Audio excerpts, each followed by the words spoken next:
特朗普当初拍着胸脯打包票，要在美国办一届史无前例的传奇世界杯，结果揭幕战一开赛，空荡荡的座椅一目了然啊，牛皮当场戳破了。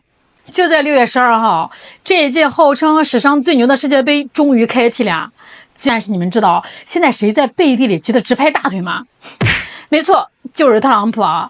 他之前可是拍着胸脯跟全世界吹牛，这绝对是史上最盛大、最安全、最棒的一届世界杯，咱们大美利坚绝对把它办成一段传奇。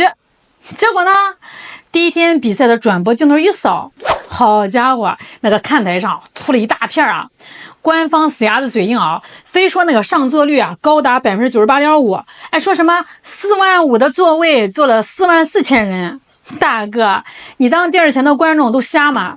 这哪里是办成传奇啊，这眼瞅着是要办成遗址呀！那今天呢，咱们就盘一盘啊，这一届被美国人当成印钞机的世界杯是怎么硬生生的把自己给玩脱的。那大家知道现在最惨的是哪帮人呢？是手里面捏着票的黄牛和倒爷。就在开赛前2天啊，非法那个官方的二手转售平台上，竟然还直挺挺的挂着17.6万张门票卖不出去，这是个啥概念啊？这就相当于3个满载大型体育场都塞不满啊！过去这1个月啊，门票转售的平均价格直接跳水超过了20%，这跌幅中国股民看了都得直呼内行啊，简直比 A 股跳水啊还干脆利落。更黑的是啥？非法在这中间呢还要雁过拔毛，买家交钱他要抽15%的手续费，卖家出票他再抽15%，两头吃回扣啊！这就导致啥情况呢？现在的卖家那别管是老老实实的个人球迷，还是那些原本想大捞一笔的职业黄牛，全在割肉甩卖啊！问题是你就算打骨折，他现在根本没有接盘侠呀。咱们就拿东道主美国队来说啊，首场对阵巴拉圭的小组赛，这按理说自己的国家队出场，那怎么着也得去捧捧场吧。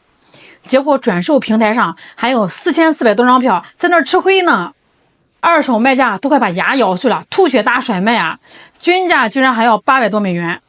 而非法的官方一手票更离谱，最低起步价$1120。各位，$1120啊，换算成人民币啊，得大几千块钱啊！哎，就为了看一群美国大老粗踢他们压根就看不懂的足球。美国人虽然心大，但他们不傻呀。咱们客观说一句啊，这美国人骨子里爱的是啥呢？是戴着头盔撞成一团的橄榄球，是棒球，是篮球。足球在美国的地位啊，它也就比那个社区大妈跳的广场舞稍微强那么一丁点儿。你现在让他们掏出个$800，甚至上千美元去看一场连倒钩都不会的足球小组赛，这不就是扯淡吗？美国财长之前啊自己都露了底啊，全美国有37%的成年人连$400的应急款都拿不出来，400块钱都没有，你让他掏800块钱去看球，这哪是看球啊？这不摆明了很宰逼吗？而且美国队啊，光小组赛他就得踢3场，那万一祖坟冒青烟了，杀进了决赛，得踢8场啊！你知道这届世界杯决赛门票多少钱吗？最便宜的山顶票$4185，高级 VIP 座位直接飙到了$8680。怎么着？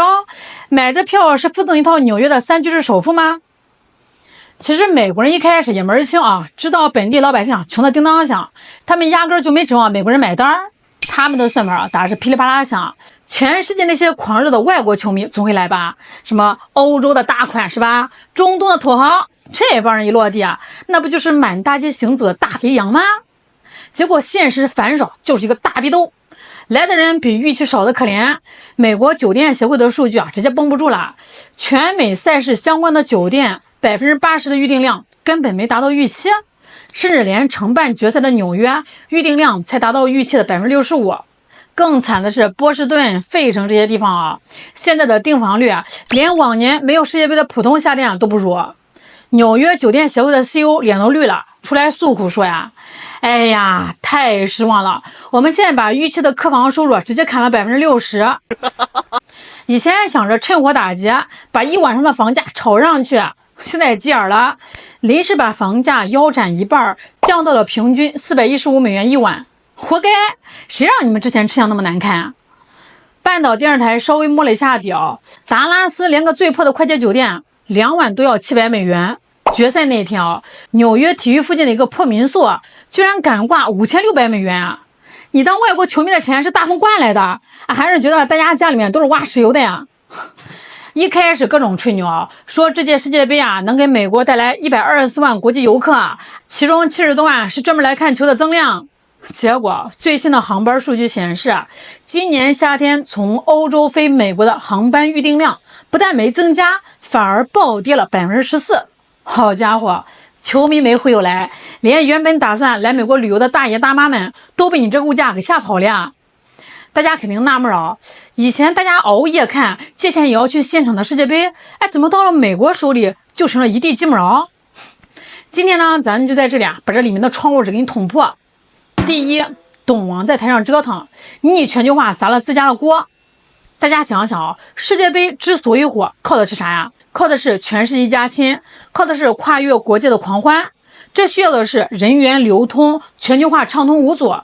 但你看看这2年美国在干啥？特朗普嘴上喊着我爱世界杯，转头就疯狂建墙。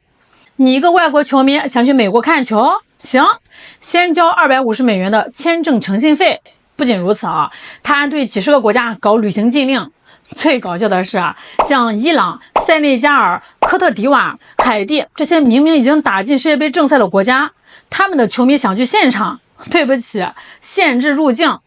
更离谱的是，特朗普一度要求，即便是免签国家的球迷入境前必须上交过去5年的社交媒体记录。干嘛？查成分啊！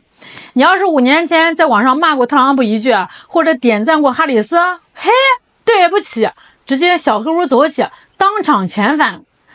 你以为这政策最后没落地就没事了？这种恶心人的做法早就把外国游客给惹毛了。老子花几万块钱是去消费，去当大爷的，不是去给你们的海关当孙子、当恐怖分子审的呀！再看看大环境那今年美国的一顿操作把这个中东搞得是乌烟瘴气霍尔木兹海峡一封，能源价格是蹭蹭往上涨，全球的经济都在拉垮，大家兜里都没钱了，人都快吃不起饭了，谁还有那闲心跨越大半个地球去美国看球？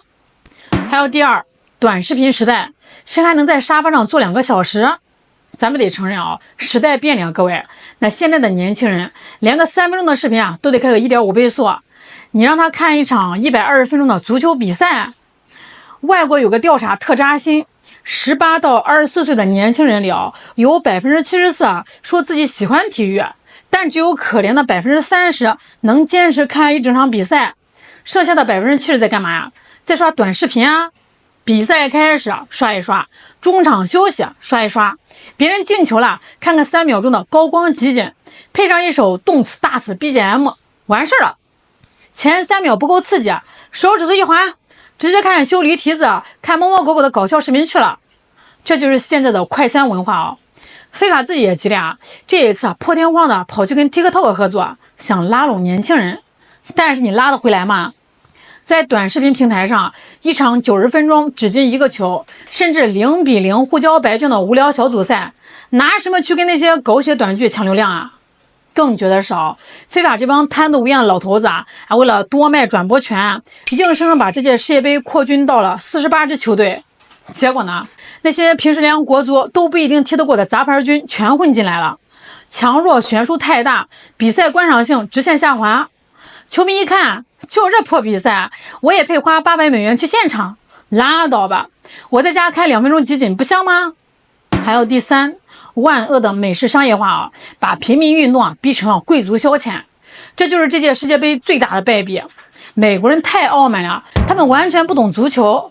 足球在全世界那是真正的平民运动，在巴西贫民窟的泥地里，在非洲兄弟的光脚丫下，那是一种不需要门槛的狂欢。结果美国人非要把他们办超级碗那一套死皮赖脸的金融商业模式强行套在世界杯上。他们找了一个供应商，那这家公司平时干嘛的？是搞橄榄球和摔跤秀的。这帮人根本就不懂足球文化上来就是玩什么价格分层、饥饿营销。他们提前把主办城市的酒店包圆了，硬生生把物价炒上天。结果现在看票卖不动了，又开始疯狂的退订，光费城就退了2000间直接把当地的旅游市场给砸崩了。当年美国为了抢主办权，在台上信誓旦旦的发誓，我们保证门票最低只有$21，让所有人都看得起。结果一转头，门票直接改成了类似网约车那样的浮动售价，起步直接$120，还搞出个名正言顺的官方黄牛转售平台。欧洲的大学教授都看不下去了，大骂他们这帮吸血鬼就是在疯狂涨价，直到把最后一个真球迷逼走为止。最讽刺的画面是啥呢？非法那个转售平台上居然有人把那个决赛门票标到了$230万啊！结果国际足联的主席因凡蒂诺不仅不觉得丢人，还在那儿跟记者抖机灵开玩笑，说如果真有人买，我愿意亲自把热狗和可乐送到他座位上去。各位听听这副嘴脸啊！当一项全球老百姓的公共节日被生生搞成了少数高净值人群炫富的专属秀场，当看台上的真球迷被有钱的看客取代，这场所谓的盛宴其实从一开始就已经凉透了。地缘分裂、经济下行、文化水土不服，这届美加墨世界杯可以说是把世界上能踩的雷全都踩了一遍。特朗普心心念念的传奇，终究是成了个笑话呀！接下来还有几十场比赛，咱们就看看这空荡荡的看台还能整出什么国际大笑话吧。好了，今天这个瓜就吃到这儿了。我是小懒，咱们下期再见。